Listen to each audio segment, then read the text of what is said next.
좀 전에 읽은 말씀을 가지고 빌립보서 15번째 메시지 가지고 항상 기뻐하는 삶이라는 제목으로 하나님 말씀 함께 나누겠습니다. 샤를로테 K3 기쁨의 옆자리라는 책에서 이렇게 말을 했습니다.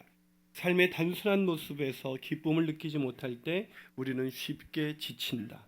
삶이 지루해지면 외부로부터 오는 자극과 순간적인 쾌락을 찾게 된다. 아이스크림이나 카페인, 컴퓨터 게임, 쇼핑, 섹스 또는 자극적인 음악을 찾는 것이다.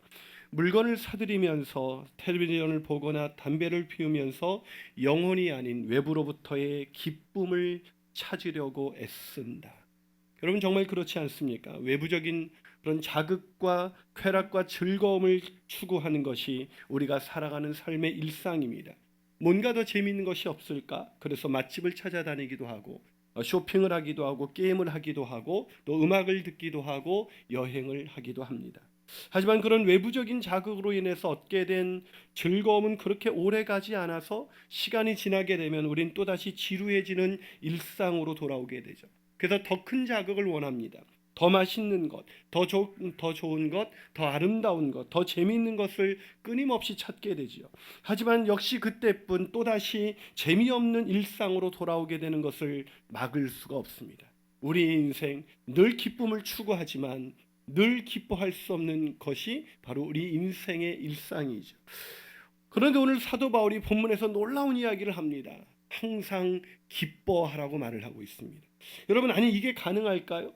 우리가 어떻게 항상 기뻐할 수가 있겠습니까? 아무리 외부적인 자극을 통해서 즐거움을 추구해도 지루해지는 일상을 막을 수가 없잖아요. 그런데 어떻게 항상 기뻐할 수가 있겠습니까? 여러분, 그게 가능하긴 한 일일까요? 네, 물론 가능합니다. 어떻게요? 자, 오늘 본문 4절에서 사도 바울이 그 이유를 말하고 있습니다. 자, 4절을 한번 읽어볼까요? 읽습니다. 시작. 주 안에서 항상 기뻐하라.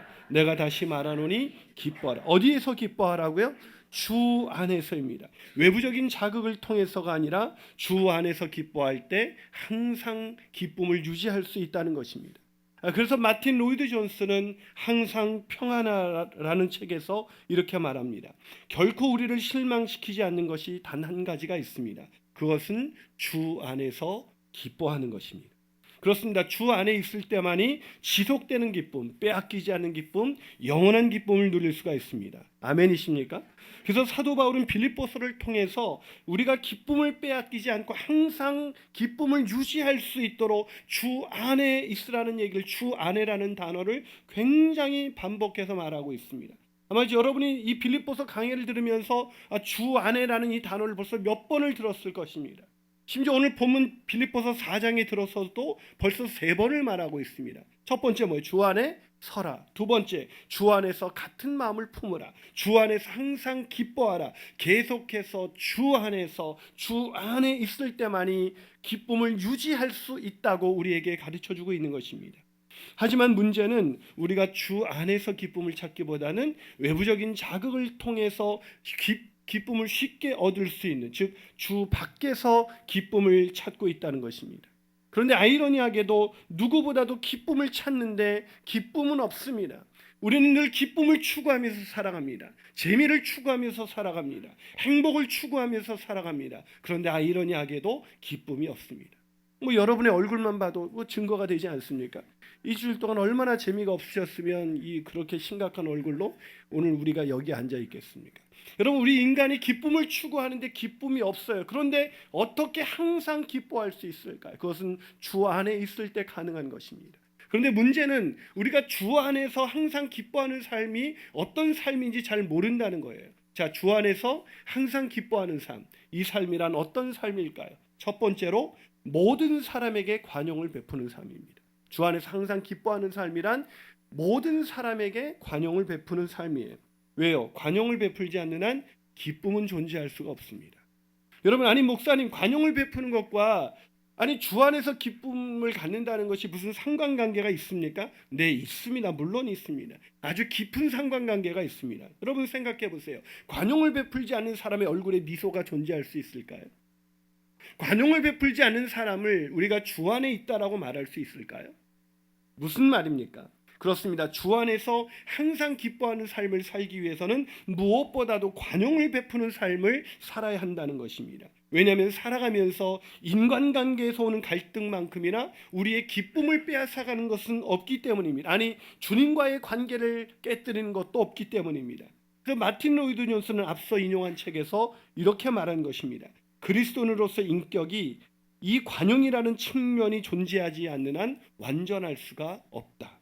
그리스도인의 인격, 즉 그리스도인으로 살아갈 때 이 관용이라는 것이 존재하지 않는 한 우리는 완전하게 주님을 닮아가는 그런 아름다운 인생을 살아갈 수가 없다는 것입니다.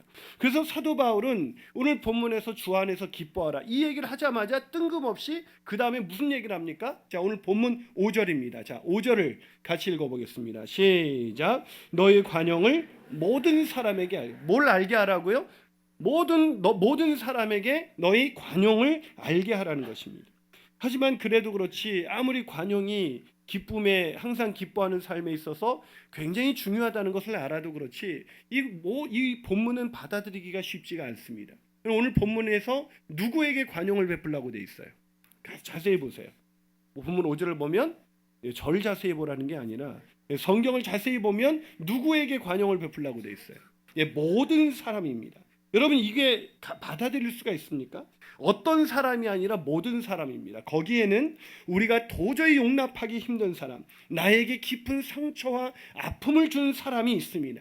아니 도저히 받아들일 수 없는 원수까지도 포함되어 있습니다. 그런데 어떻게 모든 사람, 아니 심지어 원수에게까지 관용을 베풀 수가 있을까요? 예전에 신앙이 좋은 한 여자 집사님께서 제 설교를 듣고 이렇게 반응을 하셨습니다. 목사님, 저는 아무리 목사님이 그렇게 말씀하셔도 저는 원수에게까지는 관용을 베풀고 싶지 않습니다. 그러는 거예요. 근데 제가 그렇게 신실하신 분이 원수가 있는가 싶어서 그분께 아니 집사님 같은 분도 원수가 있습니까? 그랬더니 이분이 하시는 말씀이 제 남편이 왼수입니다 그러더라고요. 여러분 우리가 조금 더 나에게 원수는커녕 나와 살을 부딪히면서 살아가는 사람도 때로는 관용을 베푼다는 것이 너무나 힘들어요. 제가 한 번은 약속 그 장소에 늦어서 차를 급히 몰고 갈 때였습니다. 근데 참 이상해요. 좀 시간이 넉넉해서 천천히 가도 될 때는 왜 이렇게 신호가 잘 떨어져요? 가는 길마다 길이 열리고. 근데 막 급하게 되면 왜 이렇게 신호마다 막히는지 몰라요. 저만 그렇습니까? 신호가 계속 막히는 거예요. 그래가지고 막 마음은 더 급해지고 이제 다급해졌죠. 또 좌회전선에서 이제 신호야 떨어져라. 나는 간다 이제 막 이러고 막 마치 경주용차가 그 경주선에서 스타트하듯이 이렇게 딱 기다리고 있는데 신호가 떨어졌어요. 근데 앞차들이 가는데 제 앞차가 안 가는 거예요. 제가 어떻게 했겠습니까? 어떻게 이렇게 잘하세요?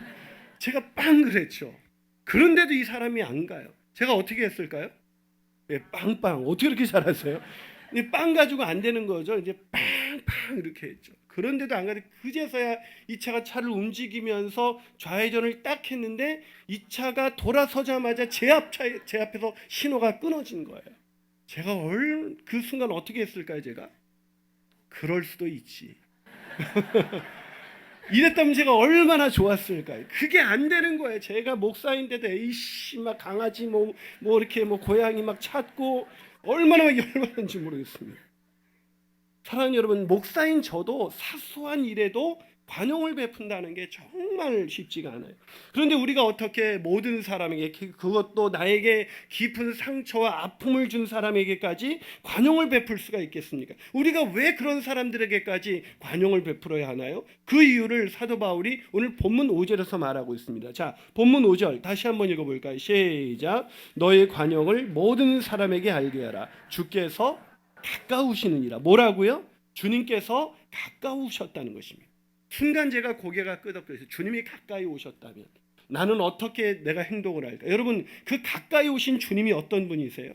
그 주님이 도저히 관용할 수 없는, 도저히 용납할 수 없는 나를 용납하시기 위해서 자신의 몸을 십자가에 내어주신 주님이에요. 그 주님이 가까이 오셨습니다. 그분이 곧 오실 것입니다. 그런데 그 주님을 통해 그 엄청난 관용을 받은 우리가 다른 사람에게 관용을 베풀지 않는다면 우리 주님의 마음은 어떠실까요? 아니 우리가 주님의 얼굴을 볼 수는 있을까요? 주님이 가까우셨다면 우리는 관용을 베풀어야 합니다. 그래도 이렇게 말씀하시는 분이 계실지 몰라요. 아니 목사님, 그래도 그렇지 그 인간이 나에게 한 짓이 있는데요, 아니, 마음에 지워지지 않는 상처가 있다고요. 아니 그 인간의 잘못이 그냥 덮어주고 넘어가기에는 이건 너무한 것 아닙니까? 네, 그래도 관용하셔야 합니다. 왜냐고요? 만약에 우리가 그들을 여러분, 주님께서 가까이 오셨다는 게 뭐예요? 그분이 심판주로 오신다는 거예요. 즉 우리가 그들을 정죄하지 않아도 주님께서 친히 오셔서 그들을 정죄하시고 심판하시겠다는 것입니다. 그런데 만약에 우리가 그들을 향해서 그렇게 엄청난 관용을 받은 우리가 그들에게 관용을 베풀지 않는다면 우리도 관용 없는 심판을 맞이하게 될 거예요. 아니, 관용 없는 심판이 중요한 게 아니라 우리의 마음 가운데 그 심판의 증거로 우리가 오늘을 살아갈 때 마음속에 기쁨이 없는 거예요. 여러분, 마음속에 누군가 때문에 누군가를 용납하지 못해서 내 기쁨이 사라졌다는 것은 장차 가까이 오실 주님을 내가 어떻게 맞이하게 되는가를 보여준 하나의 예표라고 할 수가 있는 것입니다. 사랑 여러분, 주께서 가까우셨습니다. 관용함으로 인간관계에서 오는 갈등에서 벗어나 주께서 주신 기쁨을 빼앗기지 않는 저와 여러분이 되시기를 주님의 이름으로 축원합니다. 한 발 더 나가서 주 안에서 항상 기뻐하는 삶이란 어떤 삶일까요? 두 번째로 염려를 기도로 바꾸는 삶입니다. 염려를 뭐로 바꾼다고요? 기도로 바꿔야 돼요. 여러분, 오늘 본문에서 사도 바울은 우리의 기쁨을 빼앗는 또 한 가지 결정적인 요소에 대해서 이야기하고 있습니다. 그 요소가 뭘까요? 우리 기쁨을 빼앗는 게 인간관계 갈등뿐만 아니라 또 한 가지가 있어요. 그게 뭘까요? 본문 6절입니다. 자, 본문 6절 같이 읽어볼까요? 시작. 아무것도 염려하지 말고 다만 모든 일에 기도와 간구로 너희 구할 것을 감사함으로 하나님께 아뢰. 자, 뭐 하지 말라고요? 염려하지 말랍니다. 그것도 그냥 아무것도입니다. 어떤 것도 염려하지 말라는 것입니다. 아니, 왜요? 염려하는 순간 기쁨이 사라지거든요. 염려하는 순간 삶의 모든 것이 무너져 더 이상 주님 안에 거할 수 없거든요. 헨리 나우엔이 모든 것을 새롭게라는 책에서 이렇게 말합니다. 염려의 두드러진 특징 중에 하나는 그것이 우리의 삶을 조각조각 분열시킨다는 것이다. 염려의 두드러진 가장 큰 특징은 그것이 우리의 삶을 조각조각 망가뜨린다는 것입니다. 그렇기 때문에 염려는 그 어떤 것보다도 강력하게 우리의 삶을 망가뜨려서 기쁨을 앗아가 버립니다. 아무리 인간관계가 좋아도 염려하는 순간 기쁨은 사라지죠. 그러기에 항상 기뻐하는 삶을 살기 위해서는 무엇보다도 이 염려에서 자유로워야 합니다. 염려하지 말아야 합니다. 근데 제가 지금도 이 설교를 하는 이 순간에서 제가 얼마나 염려가 되는지, 제가 오늘 이 설교를 끝나면 또 다음 주에 설교를 해야 돼요. 제가 이게 얼마나 염려가 되는지 여러분, 지금 기쁨에 대해서 벌써 15번째 설교를 하고 있습니다. 기쁨이라는 주제를. 뭐 바닥이 난 거죠. 그래서 제가 하도 고민해서 이번 주에도 설교 준비가 너무 힘들어. 다음 주에 설교 준비를 또 해야 돼요. 그러니까 그분이 이렇게 말씀하셨어요. 그 집사님이, 목사님 염려하지 말고 주께 맡기세요 그러더라고요. 저도 주님께서 오셔서 설교 매주 해주셨으면 좋겠어요. 여러분, 제가 이 세상에서 염려에서 자유로운 사람이 있을까요? 염려하지 않는 사람. 우리는 늘 염려합니다. 염려가 떠나지 않아요. 모르고 사는 즐거움이라는 책의 저자인 어니 젤린스키가 사람들이 염려하는 것을 분석했더니 정말 놀라운 결과가 나왔습니다. 이 사람들이 염려하는 것을 분석했더니요, 그 중에 절대로 일어나지 않는 일 40%. 그러니까 우리가 염려해도 일어나지 않는 일이 40%랍니다. 두 번째, 이미 일어난 일 30%. 이미 일어났기 때문에 염려해봐야 소용없는 일이 30%. 그리고 무시해도 될 만큼 염려하지 않아도 되는 사소한 일이 22%. 그리고 마지막으로 어쩔 도리가 없는 일, 염려해봐야 소용없는 일이 4%. 이게 무슨 말이에요? 염려하지 않은 일 총합이 96%.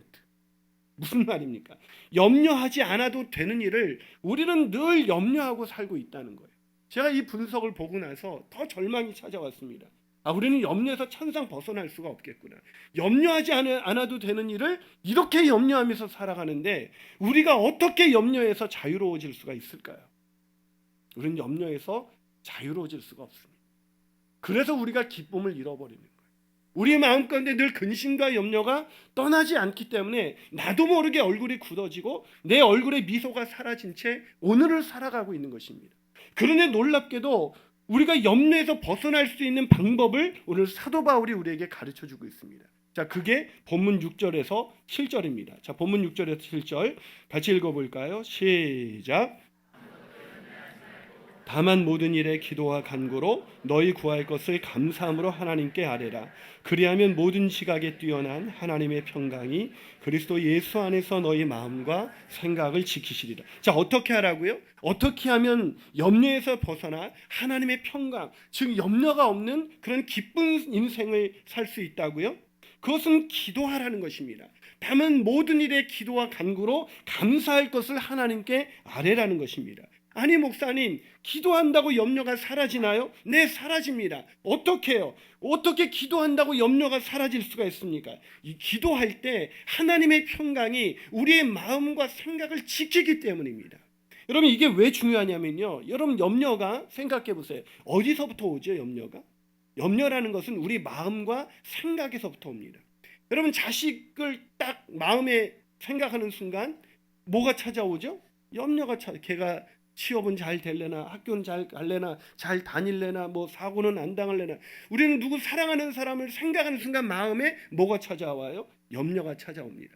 그리고 그 마음에서 머무르는 것이 아니라 이 염려가 생각으로 번지면서 상상의 날을 핍니다. 애가 조금만 늦게 들어와도 애는 이미 어디서 다친 거로 상상이 되는 것이죠. 그러니까 염려라는 것은 어디로부터 오냐면 우리 마음과 생각 속에서 오는 거예요. 이 마음과 생각이 지켜줘야 되는데, 문제는 우리가 이 마음과 생각을 지킬 수 있는 능력이 인간에게는 없다는 것입니다. 우리가 이제 우주를 왔다 갔다 하는 이런 과학 발전의 기술을 가지고 있지만 우리가 지배하지 못하는 영역이 있습니다. 거기가 어디입니까? 우리의 마음과 생각입니다. 우리의 마음과 생각은 아무리 우리가 염려하지 않으려고 잡아도 염려하지 않으려고 애쓰면 애쓸수록 더 염려가 돼요. 마치 밤에 잠이 안 오는데 잠을 청하려고 청할수록 더 잠이 안 오는 사람처럼 염려를 털어버리려고 아무리 애를 써도 염려가 돼요. 그래서 세상에 심리학이 도움이 되지 않아요. 염려를 벗어버리라, 이런 그 어니 젤린스키의 이런 얘기를 들어도 염려할 것이 없는 거구나. 실제로는 이 얘기를 듣고도, 이 정보가 들어와도 내 사고와 마음을 지배할 수 없기 때문에 또다시 염려할 수밖에 없는 것이 우리 인생이라는 것입니다. 그렇다면 누가 이 염려의 근원인 우리의 마음과 생각을 지킬 수 있겠습니까? 누가 우리의 마음과 생각을 지켜 평안 가운데 임재할 수 있게 할 수 있을까요? 그것은 오직 하나님밖에 없습니다. 오직 하나님만이 우리의 마음과 생각을 지키실 수가 있는 것입니다. 우리를 만드신 그분만이 우리의 마음과 생각을 지킬 수 있는데, 우리가 그분께 나아가는 방법이 있습니다. 그게 바로 기도입니다. 우리가 기도할 때 그분이 우리의 마음과 생각을 지켜주시는 것입니다. 그래서 하나님의 평강으로 가득 찰 수 있는 것입니다. 사랑하는 여러분, 그러기에 염려로 가득 찬 우리의 마음과 생각을 바꾸기 원하신다면 기도하셔야 합니다. 기도할 때만이 마음의 생각과 우리의 마음과 생각이 하나님의 평강으로 가득 차게 되기 때문이죠. 그 기도 속에서 하나님의 평강이 임함으로 말미암아 기쁨을 빼앗기지 않는 저와 여러분이 되시기를 주님의 이름으로 축원합니다. 마지막으로 주 안에서 항상 기뻐하는 삶, 어떤 삶일까요? 그것은 배운 복음의 원리를 항상 생각하고 실천하는 삶입니다. 배운 복음의 원리를 생각하고 실천하는 거예요. 생각하고 행하는 거예요. 그럼 모든 사람에게 관용을 베풀고 모든 일에 염려하지 않고 기도로 나간다면 우리는 항상 주 안에서 기뻐할 수 있을 거예요. 하지만 오늘 본문에서 사도 바울은 더 중요한 이야기를 꺼내고 있습니다. 그 중요한 이야기가 8절과 9절이에요. 자, 8절과 9절 한번 읽어볼까요? 시작. 그토록 형제들아, 무엇에든지 참되며 무엇에든지 정결하며 무엇에든지 사랑받을 만하며 무엇에든지 칭찬받을 만하며 무슨 덕이 있든지 무슨 기름이 있든지 이것들을 생각하라. 너희는 내게 배우고 받고 듣고 본 바를 행하라. 그리하면 평강의 하나님이 너희와 함께 계시리라. 자, 여기서 끝으로라는 단어를 사도 바울이 사용하고 있습니다. 무슨 얘기입니까? 사실 우리가 항상 기뻐하는 삶의 원리는 관용과 기도입니다. 관용하는 삶, 기도하는 삶. 이 두 가지가 우리를 항상 기쁨으로 인도할 수가 있어요. 이미 얘기 끝난 거예요. 그런데 사도 바울이 끝으로 다시 한번 내가 얘기해야 될 게 있습니다 라고 이 이야기를 다 끝냈는데 다시 한번 강조할 것이 있다고 얘기를 꺼내는 단어가 바로 끝으로라는 단어예요. 내가 다시 한번 마지막으로 여러분에게 정말 강조할 것이 있습니다. 그게 뭡니까? 한마디로 말하면 배운 것을 생각하고 그대로 행하라는 것입니다. 배운 것을 생각하고 행하라. 오늘 제가 성도님들을 상담하다 보면은요, 참 안타까울 때가 있어요. 그 뭐냐면 성도님들이 기쁨을 상실한 채 이 염려와 근심 속에서, 아니 인간관계의 그 갈등 속에서 이 힘들어하는 분들을 보면 그분들이 이미 거기에서 벗어날 수 있는 그 원리를, 오늘 배운 이런 원리 같은 것을 알고 있다는 거예요. 그런데 이 문제는 뭐냐면 염려가 찾아올 때, 인간관계의 갈등으로 인해서 내 마음의 기쁨을 잃어버리는 그 순간에 내가 이미 배운 것, 그 배운 것이 생각나지 않는다는 거예요. 그걸 알고 있어요. 답을 알고 있는데 그 답을 찾지 않고 외부적인 자극을 통해서 그걸 애써 잊어버리려고 합니다. 염려를 애써 잊어버리려고 합니다. 애써 갈등을 무시하려고 합니다. 그러면서 재밌는 것을 찾아다닙니다. 뭔가 즐길 것을 찾아다닙니다. 근데 그것이 끝나자마자 다시 한번 염려가 찾아오는 것을 막을 길이 없는 거예요. 그들이 이미 배운 것을 기억하지 않고 그들이 세상 속에서, 외부 세상 밖에서 그들이 기쁨을 회복하려고 몸부림치고 있다는 것입니다. 자, 그렇다면 우리가 기억해야 될, 이미 배운 것, 우리가 생각해야 될 그것이 무엇일까요? 그게 오늘 본문 8절이에요. 이 본문 8절은 마지막에 어떻게 끝납니까? 있는 것을 생각하라. 그러면 8절을 다시 한번 읽어볼까? 읽습니다. 시작. 끝으로 형제들아, 무엇에든지 참되며 무엇에든지 경건하며 무엇에든지 오르며 무엇에든지 정결하며 무엇에든지 사랑받을 만하며 무엇에든지 칭찬할 만하며 무슨 덕이 있든지 무슨 기름이 있든지 이것들을 생각하라. 이런 것들을 항상 생각하고 사세요. 여러분, 우리가 늘 참되고 경건하고 옳고 정결하고 사랑받을 만하고 칭찬받을 만한, 이게 뭘까요? 이게 뭘까요? 그러면 이게 뭔지 제가 이 무엇이라는 단어를 복음이라는 단어로 바꿔볼까요? 제가 이렇게 읽어볼까요? 자, 그러기에 복음만이 참되며 복음만이 경건하며 복음만이 옳으며 복음만이 정결하며 복음만이 사랑받을 만하며 복음만이 칭찬받을 만한 것입니다.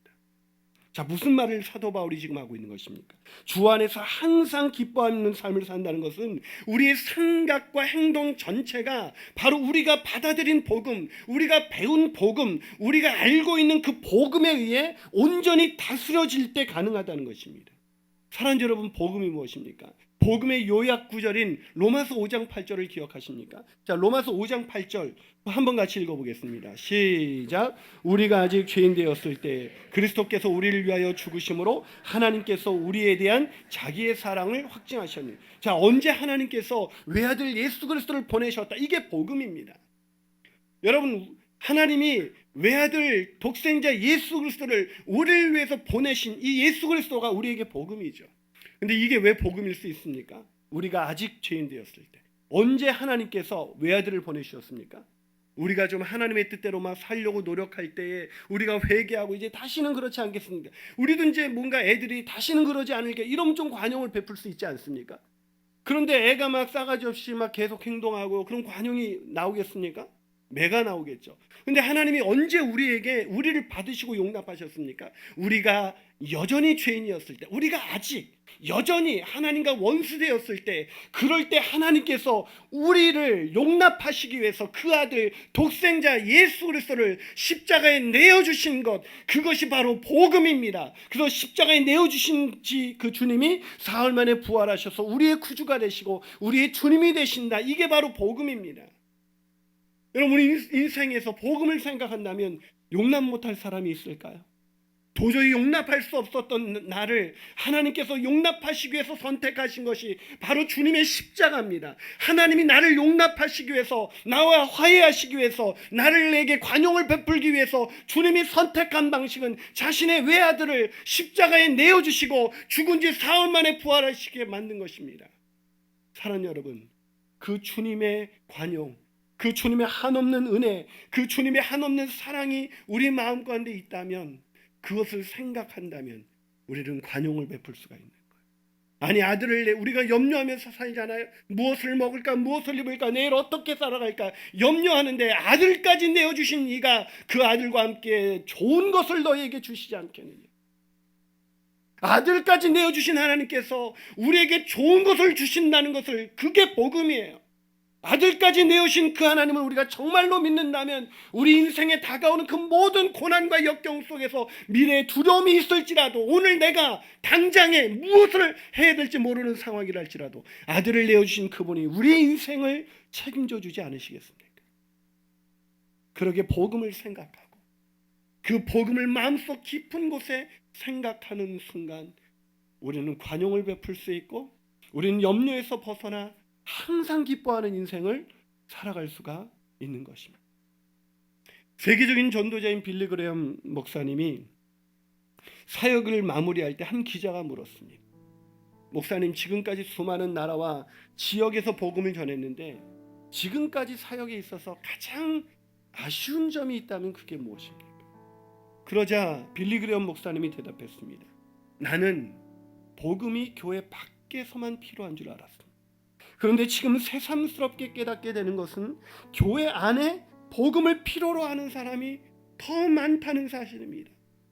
새삼스럽게 깨닫게 되는 것은 복음 안에 이미 들어와 있는데 그 복음을 까맣게 잃어버리고 오늘을 근심과 염려 속에서 사람과의 상처와 아픈 마음을 가지고 오늘을 살아가고 있는 교회 안에 있는 사람들에게 복음이 더 절실히 필요하다는 것을 새삼 깨닫습니다.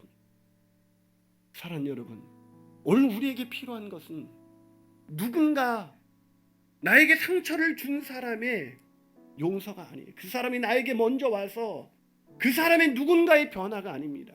오늘 우리에게 필요한 것은 내일을 보장해 줄 수 있는 물질이 아니에요. 오늘 우리에게 필요한 것은 나를 사랑하사 나를 위하여 자기 아들을 아낌없이 내어주신 그 주님의 그 놀라우신 그 사랑, 그 은혜, 그 관용, 바로 그 복음이 우리 안에 다시 생각되어지는 것. 그것이 우리 가운데 우리 마음을 지배하게 될 때 그것이 바로 우리는 비로소 주 안에서 항상 기뻐하는 인생을 살아갈 수 있는 것입니다. 그렇다면 사랑하는 여러분, 오늘 주 안에 계십니까? 같이 기도하시겠습니다.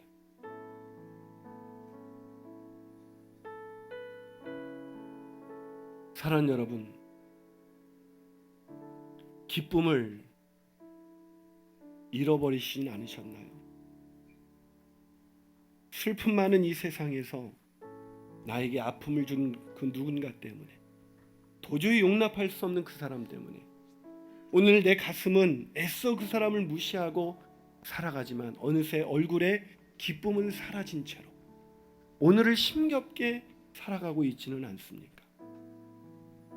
내일에 대한 염려, 무엇을 먹을까, 무엇을 마실까, 그거에 대한 염려 때문에 오늘 기쁨을 잃어버린 채 살아가고 있습니까? 우리가 기쁨을 잃어버린 것은 그 누군가 때문도 아니고 그 무엇이 없기 때문이 아닙니다. 우리가 오늘 기쁨을 잃어버린 것은 우리 안에 이미 있는 이 복음, 이 놀라운 복음, 나를 위해 자기 아들을 아낌없이 내어주신 그 주님의 복음으로 충만해 있지 않기 때문에, 주 안에 있는다는 것은 그 복음을 늘 기억하고 나를 위해 아들을 아낌없이 내어주신 주님의 관용 때문에 늘 넉넉히 그럴 수도 있지 라고 말할 수 있으며, 내가 오늘 당장 오늘 먹을 것이 없어, 내일 쓸 것이 없어, 오늘 내가 무엇을 먹을까 근심하는 그 중에도 아들을 아낌없이 내어주신 주님 때문에 그분이 나를 먹이실 거야 라고 생각하며 오늘을 살아가는 것, 그게 바로 주 안에 있는 사람입니다. 그 주 안에 있는 사람만이 그 이 괴로운 세상에서 기쁨을 유지하며 살아갈 수가 있습니다. 괴로우십니까? 마음이 아프십니까? 기쁨을 잃어버리셨습니까? 그렇다면 주님의 얼굴을 바라보십시오. 주님의 얼굴을 구하십시오. 그분을 바라보고 그분 앞에서 관용을 베풀고 아무것도 염려하지 마십시오. 그렇다면 기쁨이 찾아올 것입니다. 우리 그 마음으로 이 찬양을 부르며 나갔으면 좋겠습니다. 괴로울 때 주님의 얼굴을 바라보십시오. 괴로울 때 주님의 얼굴 보라. 평화의 주님, 평화의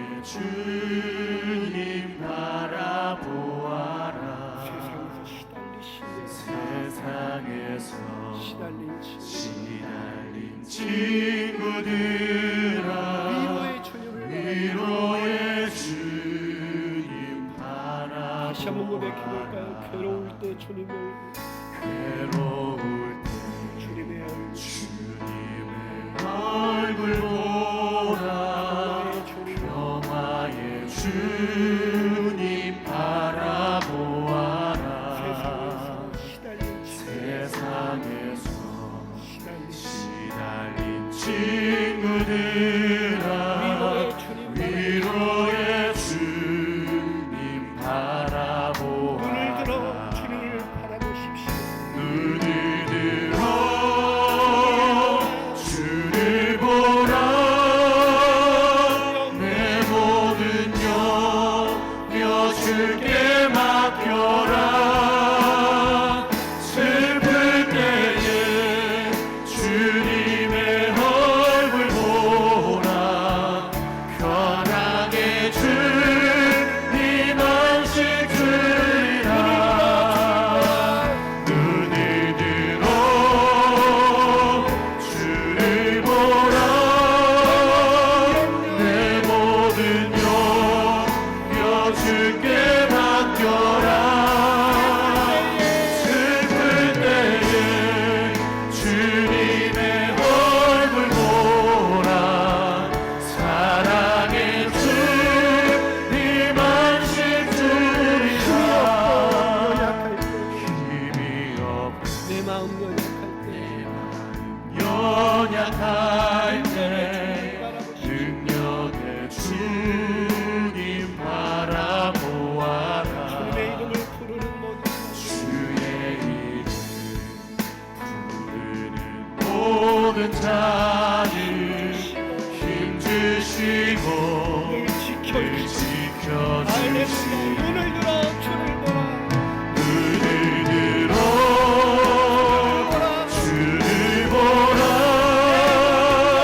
내 모든 염려 주께 맡겨라 슬플 때에 주님의 얼굴 보라 사랑의 주님 안식 주리라 눈을 들어 주를 보라 내 모든 염려 주께 맡겨라 슬플 때에 주님의 얼굴 보라 사랑의 주님 안식 주리라 눈을 들어 주를 보라 내 모든 염려 주께 맡겨라 슬플 때에 주님의 얼굴 보라 사랑의 주님 안식 주리라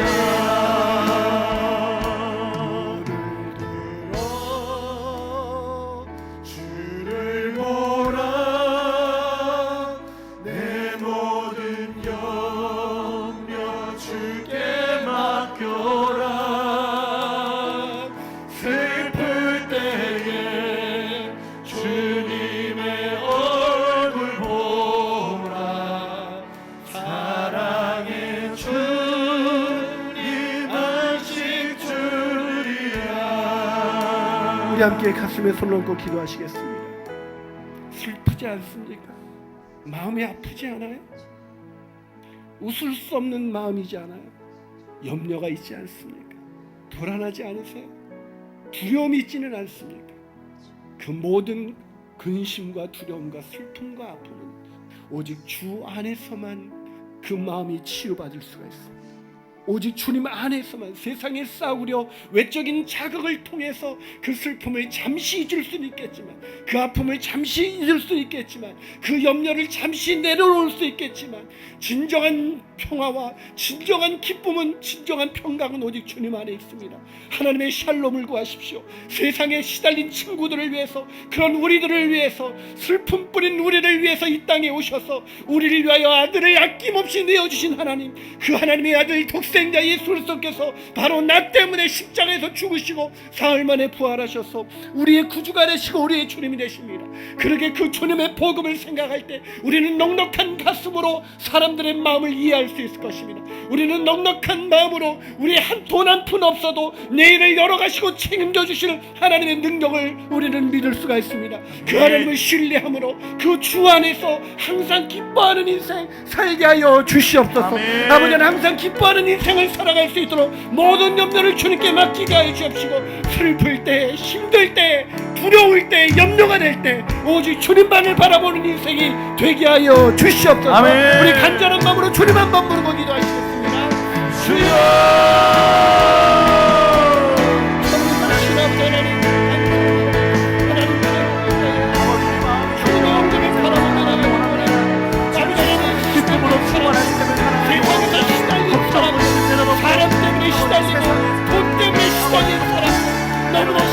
아버지 주님께만 나아가길 원하오니 주님을 붙잡고 살아가길 원하오니 내 마음 붙잡아 주시옵소서.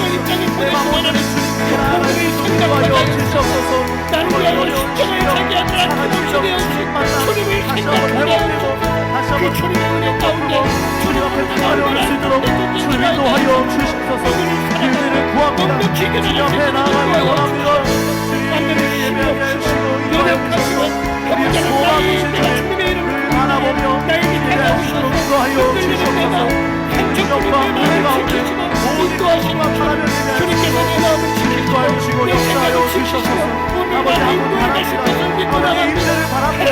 주님 놀라운 사랑과 기쁨만을 바랍니다. 주님 역사하여 주시고 모든 주님 한 분의 능력을 바라보며 인도하여 주시고 역사하여 주시옵소서. 아버지께서 주시옵소서. 완전한 가운데 나아가려 원합니다. 주님 기도를 사랑하는 영적 가운데 있는 사람이 그 모든 영적을 주님께 맡기게 나가고 주님을 바라봅니다. 나를 십자가에 몸을 내주시옵소서. 우리 역사하여 주시옵소서. 아버지와 함께하여 주시옵소서. 세상이 줄 수 없는 기쁨, 무엇보다 받을 수 있는 기쁨을 나에게 가득 부어 주시옵소서. 아버지 역사하시옵소서. 주님 말씀하여 주시옵소서. 예배하게 하여 주시옵소서. 아무것도 염려하지 말고 다만 모든 일에 기도와 간구로 너희 구할 것을 감사함으로 하나님께 아뢰라. 그리하면 모든 시각에 뛰어난 하나님의 평강이 그리스도 예수 안에서 너희 마음과 생각을 지키시리라. 너희 그 두려운 마음과 슬픈 마음과 염려하는 마음과 생각을 지키시리라. 하나님 아버지, 세상에서 시달리는 사람들, 사람 때문에 시달리고 돈 때문에 시달리는 불쌍한 인생들, 잠시 그 시달림에서 벗어나고 싶어 여행을 떠나고 쇼핑을 하고 쾌락을 즐기며 잠시의 슬픔을 잊어보려고 애쓰지만 또다시 굳어진 얼굴 속에 마음의 평강을 잃어버린 채, 기쁨을 잃어버린 채 오늘을 살아가는 사람들, 그들이 바로 우리의 모습입니다. 하나님, 그런 우리에게 하나님의 독생자 예수 그리스도를 보내셔서 도저히 용납할 수 없는 나를 용납하시기 위해서 아들을 십자가에 내어신 그 주님의 그 놀라우신 사랑과 그 관용과 그 은혜를 기억하게 하여 주옵소서. 무엇이 없다고 부족하다고 주님께 구하는 우리에게 아들까지 내어주신 하나님의 그 놀라우신 내어주심을 기억하게 하셨어. 그 아들과 함께 모든 것을 주시지 않겠느냐라고 말씀하신 하나님의 말씀이 믿어지게 하셔서 인생에 아무것도 없어도 늘 주님 때문에 넉넉하게 기뻐하며 살아가는 우리 성도들이 되게 하여 주시옵소서. 특별히 오늘 마음의 평강을 잃어버린 사람들에게 이 말씀이 하나님의 능력이 되게 하셔서 이제 늘 배운 것을 생각하고 행하게 하여 주시옵소서.